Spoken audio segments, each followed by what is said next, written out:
Trưng Trắc. The air feels different here.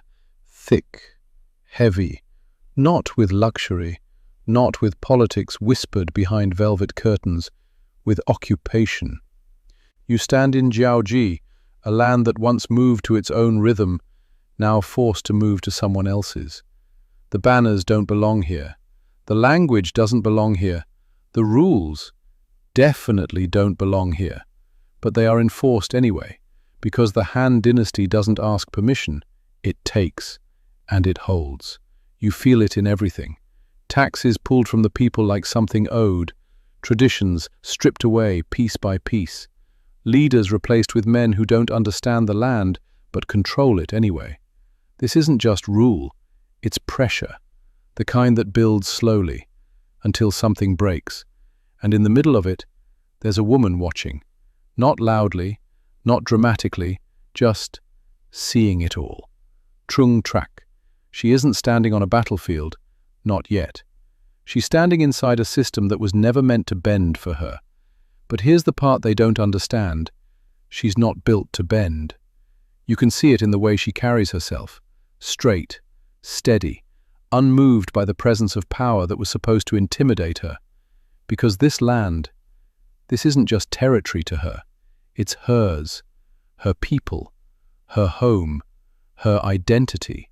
And the more the empire tightens its grip, the more something inside her sharpens. Because occupation doesn't just control land, it challenges pride. And pride, that's something you can't tax out of people. But it can be crushed. You see it happening all around her. Leaders silenced, voices lowered, resistance fading into survival. And for a moment, it almost looks like the empire has won. Almost. Because there's one thing they didn't account for. Her. You can feel the shift coming. Not in armies, not in movement, in decision. Because there comes a point where enduring something stops being an option, and fighting back becomes the only one left. That moment is getting closer. You can feel it in the tension, in the silence that doesn't feel peaceful anymore, in the way people start looking at each other differently, like they're waiting for someone to move first. And Trưng Trắc, she sees it. Not just the suffering, the potential. Because power doesn't disappear when it's taken. It waits. And all it needs is someone willing to claim it back. She hasn't raised a sword yet. She hasn't called an army. But something has already started. Because once a woman like her decides, empires don't stay comfortable for long. Right at the edge of something dangerous. Because next, she doesn't just resist the empire, she drives it out. And she doesn't do it alone. And once that decision is made, it doesn't stay quiet, because decisions like that spread. Not through announcements, not through orders, through people. You feel it first in the whispers. Low, careful, a name spoken just a little more often, a glance held just a second longer, a question no one used to ask. What if we didn't accept this? Because Trưng Trắc isn't the only one who feels it. The pressure, the anger, the slow burn of something that's been building for too long. But here's the difference. She doesn't push it down. She turns toward it. You see it in the way she begins to move. Not loudly, not recklessly, deliberately. She speaks to people who still remember what things were like before. Leaders who haven't completely forgotten their authority. Families who've lost too much to stay silent. Communities waiting for someone to give them a reason to stand up again. And slowly, the silence changes. It's no longer submission, it's anticipation. Because once people realize they're not alone, fear starts to loosen its grip. And something else takes its place. Courage. But revolutions don't start from hope alone. They need a spark. And the empire provides it. You feel it in the shift. Not subtle this time. Not hidden. Harsh. Because control like this always tightens before it breaks. And when it does, it hits close. Personal. The kind of loss that doesn't just hurt, it changes something. You can see it in her. The moment it lands, The moment grief collides with everything she's already been holding inside, and something in her hardens, because this is no longer about endurance. This is no longer about survival. This is about response. You don't see hesitation anymore. No weighing options. No wondering what might happen, because she already knows. If she does nothing, everything stays the same. And that's no longer acceptable. So she does something no one in the empire expects. She steps forward, not as a victim, not as a voice in the background, as a leader. You can feel the shift instantly, because people don't just listen, they follow. Not because she demands it, because she embodies something they've been missing. Strength, clarity, direction. And once that takes hold, it moves fast. Faster than the empire expects. Faster than control can contain. Villages begin to rise. Leaders step forward. Forces gather, not polished, not trained like imperial armies, but driven. And driven is dangerous, because driven people don't wait for perfect conditions. They act. You see it in the way momentum builds. Small groups turning into something larger, resistance turning into movement, movement turning into force. And at the center of it, Trưng Trắc. Not watching anymore, not waiting, leading. And beside her, not behind her, not secondary, her sister, Trưng Ni. Two women, standing where no one expected them to stand, at the front of something that shouldn't exist. And yet, it does. Because empires are strong, but they rely on one thing above everything else, that people will keep accepting them. And once that stops, everything changes. You can feel it now. The tension has broken, the silence is gone, and in its place, a rebellion. Not hidden, not quiet, rising. And this time, the empire isn't watching from a distance. It's about to feel it. Right at the moment where resistance becomes something unstoppable. Because next, she doesn't just challenge the empire, she pushes it out of her land. And for a moment, she wins. And once something starts like that, it doesn't slow down. It surges. Because rebellion isn't neat. It doesn't wait for permission. It doesn't organize itself into something comfortable. It spreads. You feel it in the ground first, the movement of people, the sound of voices no longer lowered, the shift from fear to action. Because now, they're not just thinking about resistance, they're doing it. And at the center of it, Trưng Trắc, no longer watching, no longer gathering, commanding. You can see it in the way she moves through the rising force around her, not rushed, not uncertain, focused. Because she understands something most rebellions never get right. Momentum matters. And once you have it, you don't let it fade. So they push, not cautiously, not slowly, forward. Outposts fall, control points weaken. The structures the Han dynasty relied on start slipping. Because they weren't built for this. They were built for obedience. And obedience is gone. You see it in the way imperial officials react. Confusion first, then urgency, then something closer to disbelief. Because this wasn't supposed to happen. Not here, not like this, not led by her. But it is, and it's working. That's the part that changes everything. Victory doesn't come all at once. It builds. One place, then another, until suddenly, it's not scattered resistance anymore. It's control shifting. You can feel the weight of it in the air, because something impossible is happening.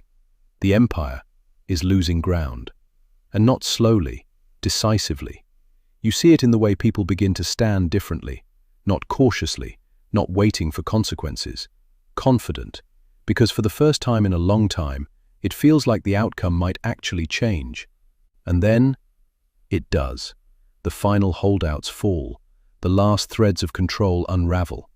And just like that, the Han dynasty is no longer holding this land. They've been pushed out, driven out, by a force they never expected to rise.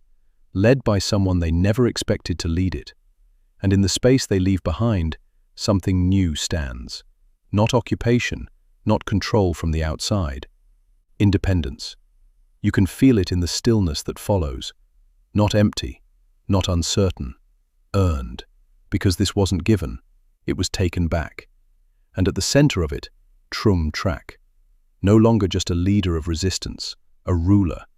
You can see it in the way she stands now, not against something, over something, because she didn't just fight the empire, she replaced it.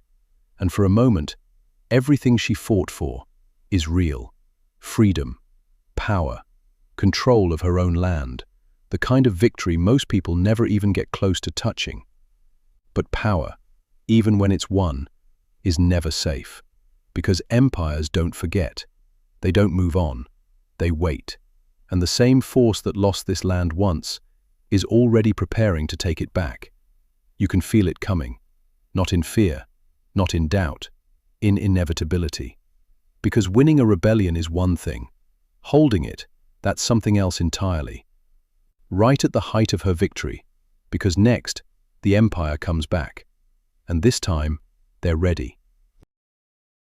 And when an empire comes back, it doesn't come back the same way. It doesn't underestimate. It doesn't hesitate. It remembers. You feel it before you see it. That shift in the air again, but this time heavier, because the Han dynasty is no longer reacting, it's correcting. Armies gather with purpose now, not scattered, not surprised, not confused, prepared. And at their head, a general who understands exactly what went wrong the first time, Ma Yuan. He doesn't rush, doesn't underestimate, doesn't make the mistake of thinking this is just another rebellion, because it isn't. He studies the land, the movement, the strength of what Trưng Trắc has built, and then he moves. You feel the difference immediately. This is not the same fight. The forces she leads, they are strong, driven, united by something deeper than command. But the empire? It's structured, relentless, and now focused. The first clashes feel different, heavier, harder. You can feel the strain in every movement, in every push forward that meets resistance just as strong. Because this time, the empire is not slipping, it's holding, and slowly. That changes the rhythm. Momentum, the thing that built her victory, starts to slow. Not all at once, not dramatically, but enough. Enough for doubt to creep in. Enough for cracks to begin forming. You see it in the way the land becomes harder to hold, in the way victories don't come as easily, in the way the cost of every step forward rises. And still, she doesn't step back, because stepping back means losing everything she fought for. So she stands, with her sister beside her, Trưng Nhi, still leading, still holding the line. Because this was never about easy victory. It was about resistance. And resistance doesn't end just because the fight gets harder.